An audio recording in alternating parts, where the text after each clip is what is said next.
What up, y'all? This is your boy James, and you're watching my channel, Watch Your Mouth Reviews, where I'm here to give my honest review while trying to watch my mouth. It ain't gonna happen in this video, but that's all right, y'all. Hey, it is what it is. One of these days we'll be able to watch my mouth. I think I only have one video out of this whole collection where I have washed my mouth. So, one day I will.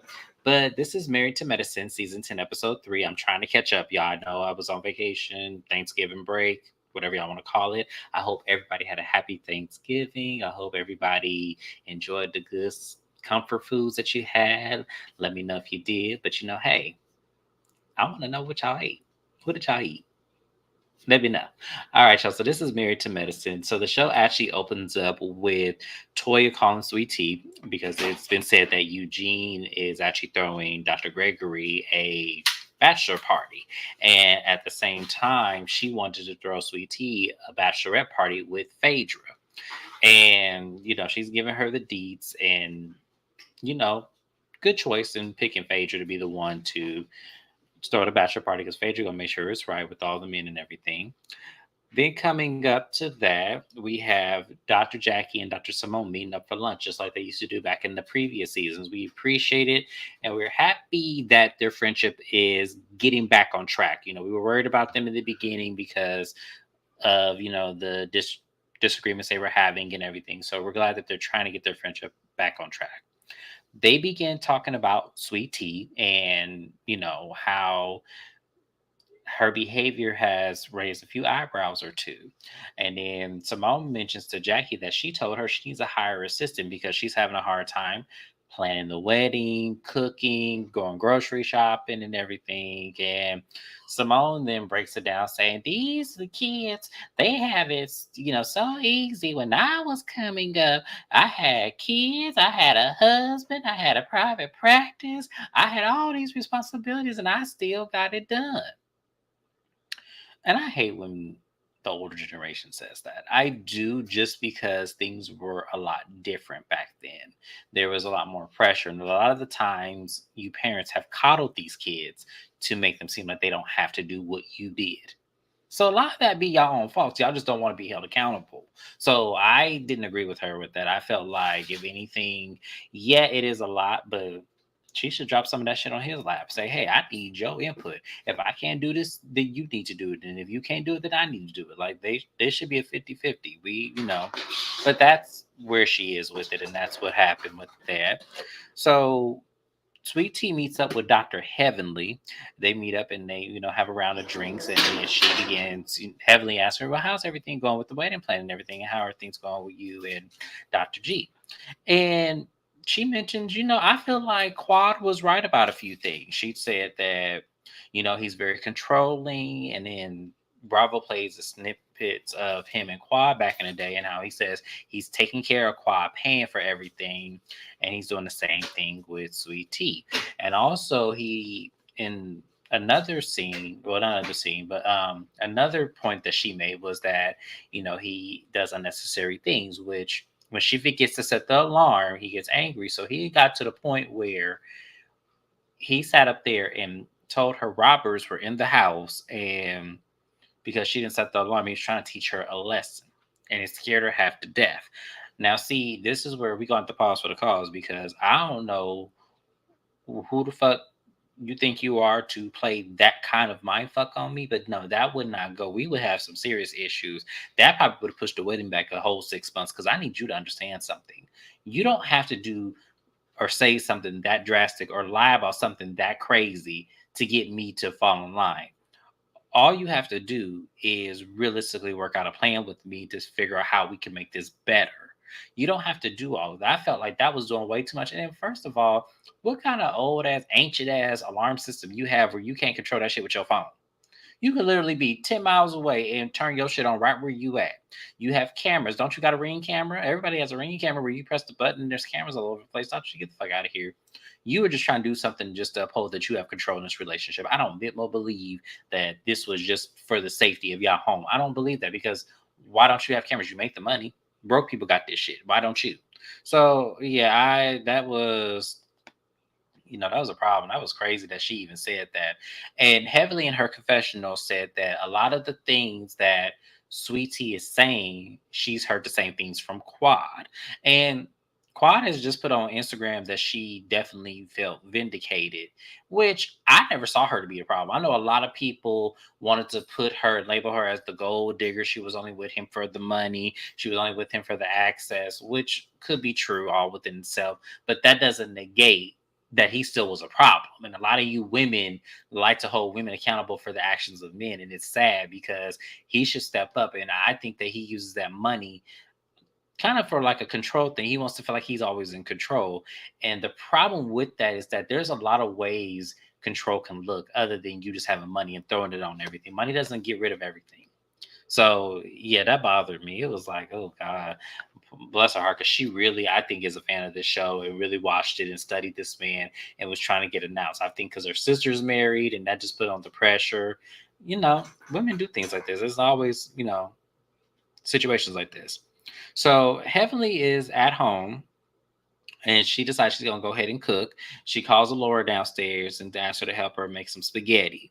And she was telling Laura, baby, you gotta make your spaghetti. You gotta make sure you cook for your man and everything. And then here come Dr. Damon. He goes and smothers his daughter because Laura's getting ready to leave for college. She's a senior in high school now, and I'm just like, damn. I remember when Laura, back when I first watched Married to Medicine, she couldn't have been no older than maybe 10 or 11. So to see her now grown, it is crazy to me. She is beautiful. She's very bright, very smart. Looks like she has a great head on her shoulders. So it was really refreshing to see her, in this light. And I love this scene between the three of them. It was cute. So as they're, talking to her, she's asking them, about colleges, and they start this conversation. How was your experience and everything? Heavily cracked me up. She said, I had a good experience. I did it all and everything, which, typical parent answer. She says that she would like to go to FAMU just like her parents did because she wanted to, uphold that experience as well. And not to my surprise, because I wasn't surprised by this at all. They actually don't want her to go to FAMU down here in Florida. They actually want her to go to a local college because the boys, when their older sons, when they graduated, they went to, I think the middle son went to Clark's Atlanta or something like that. And they were local, and they feel like because she's a woman, a young lady, that they have to proceed with more caution when it comes to her. And you see this conversation happen a lot. You see parents are really trying to really kind of have like a tight grip on their daughters but be more loose on the sons, and it's not fair. It's not. But at the same time, I understand the want to protect her all the time because it is a scary world.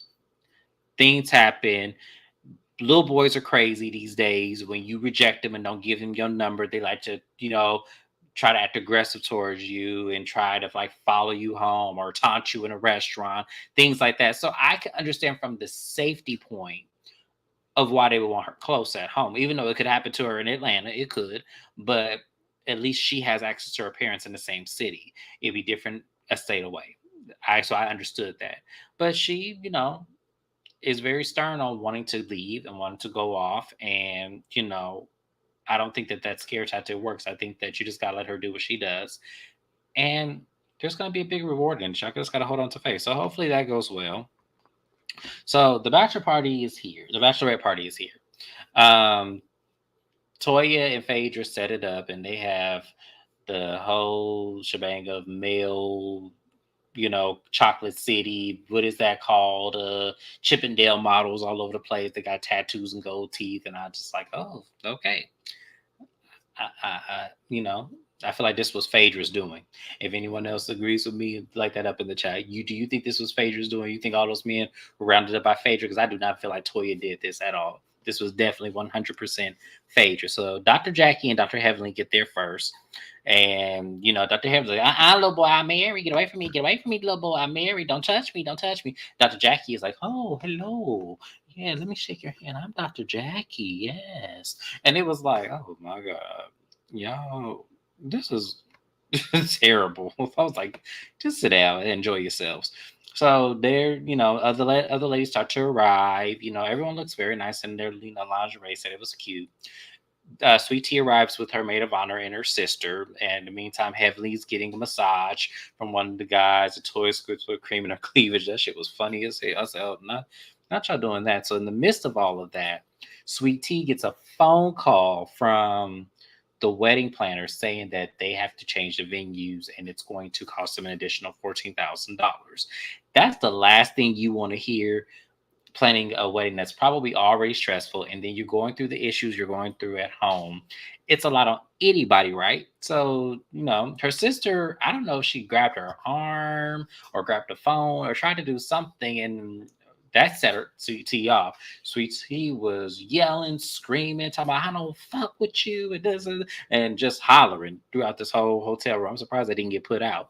But she, her sister takes her in the bathroom and everything, trying to get her to calm down, and heavily takes it upon herself to give her opinion of the situation based on her conversation she had with Sweet Tea. Dr. Henry says they're rushing this. I don't think she's ready. I think that this is a big mistake. I think she should give it more time. And I felt like that wasn't the time or place to say that. I felt like, because especially because her best friend, the maid of honor, was sitting over there ear hustling and taking notes and saying, "Oh yeah, what you say, Heavenly? You said, oh, she should do this. Oh, she should watch this." It was very telling. I said, "Look at that friend over there being messy, because all she gonna do is run back up in there and tell Sweet Tea what Heavenly was saying. I see you, Miss Maid of Honor. I see you." That was funny as hell. So at the same time, all this is going on, Phaedra gets a text message from Quad saying that she has made it to the hotel. So Phaedra excuses herself and goes to the door. And when she goes to the door, Quad's there. Quad looks very nice, but Quad comes bearing gifts. So they begin walking to where the other ladies are, and Quad's like, "Hey, hey, hey, everybody!" Everybody's mouth was like, what the hell's going on? Why is she here? And this that's like, "Oh, Quad, oh my god," and run up in there and give her a hug. And then I'm looking at Heavenly like, oh my god. Just a second ago, Heavenly, you was over the confessional talking about Quad was over there with somebody's husband. Now you give us that old witch laugh you got. Okay, Heavenly, I see you. We see you, Heavenly. So moving on from there, Quad comes over to Sweet Tea, gifts her. Now you could tell at first Sweet Tea was like, why is she here? Like, why would y'all bring her here? Like, this is crazy to me. And it was crazy. It's crazy to me because from what we heard, based on the negotiations of the contract, Quad didn't even get her contract. Well, she didn't sign her contract until after the wedding. So you could tell they were phasing her in and out, trying to get her to show up for certain scenes. But she really doesn't make her full-time appearance until after the wedding. So what we've been told. So they must have erased a lot of things out just to get her to come in. So she goes in there, and Sweet Tea's like, well, come sit next to me, Quad. The whole time Toya said, I can't believe this shit. No, hell no, fuck all that. Quad, you do not need to be here. You need to go. This is crazy. And Sweet Tea, why you telling her to sit next to you? You got like, you know her all your life. You don't know her. And it was like, Toya, come on now. Like, and I get where Toya was coming from because it was fake. Like, honestly, I if I was sitting there and this was my party throwing for a new friend and I'm friends with the person which I've been in that situation twice actually. It is weird. It is strange. Why would you want to be there? Like, you have no reason to be there. Yes, you're on the show with her, and this was originally something you've been on since season 1. But this is this young lady's moment. Let her have her moment, and then you can come in somewhere later. Like, I probably would have respected Quad more if she had just sent the gift up there and just say, hey, no harm, no foul, have a great time, congratulations, and just kind of did it that way versus making this appearance. So Quad was sitting there like looking at Toya, going off, and Simone was like, well, where have you been? Like, we've been trying to get in contact with you. And Toya's like, Simone, you don't care, just cut everybody out. And she said, Quad, look, I want you to leave. We will find another time to catch up with you later. This ain't the time right now. I would like you to leave. Quad ignored Toya and was like, Sweet Tea, do you want me to leave? And Toya's like, yeah, she wants you to leave. She wants you to go, Quad. Go ahead and get up out of here. Phaedra, walk your friend out. It was hilarious because Sweet Tea was like, well, I guess for the sake of tonight, it would be best if you leave. So Phaedra escorts Quad out and Quad leaves, and Toya is heated because Toya's all like, why would you invite her, Phaedra? Like, I'm so mad at you. Like, why would you do that and everything? And Phaedra's point of view was like, well, look, y'all asked about her, and I figured this would be the best time for her to make a splash and show up, so why not? And it was like, Phaedra, The why not is the why of why Quad shouldn't have been there is because this lady is marrying her ex-husband. It is strange for her to be there, and it's strange for even Quad to even want to show up. Now, I get we're filming a show, and I'm getting producers probably pressured her to make an appearance because it would make for good ratings, which is that's exactly what it did. But at the same time, it is strange. It is strange to have her in the scenes with Sweet Tea. It's strange for knowing how that situation went down with her and Dr. G. All of it's strange. So yeah, no, we're not coming with this with, oh, well, we're happy Quad is back on the show. Yes, I'm happy she's here, but at the same time, she didn't need to be there. That's just all. But that was the end of the episode, you guys. It was simple, short, and sweet. It was very, it was very, I would say, I wouldn't say it was a wow factor show. I would say it's getting good and it's probably gonna get a whole lot better. But that was it, y'all. Make sure you like, comment, subscribe. I'm trying to do a little bit of a catch up here. I still have to do Real Housewives of Potomac, but me and Mrs. Best will actually be recapping the new episode that's probably playing right now, Married to Medicine and Real Housewives of Potomac, and also Bail Collective. I think I'm going to do tomorrow just to get that out of the way because it really wasn't much of nothing. So we'll probably do that. And then also on Wednesday, I will be doing the new episode of Real Housewives of Salt Lake City. So make sure you guys catch that. Like, comment, and subscribe. I do comment back. I appreciate everybody who watches me, new subscribers. Thank you for welcoming me to this platform. It is hard trying to keep up with this, but I'm doing the best I can, y'all. And it will get better. The shows will get better as time goes on. But thank you guys. Love you, and I will see you in the next review.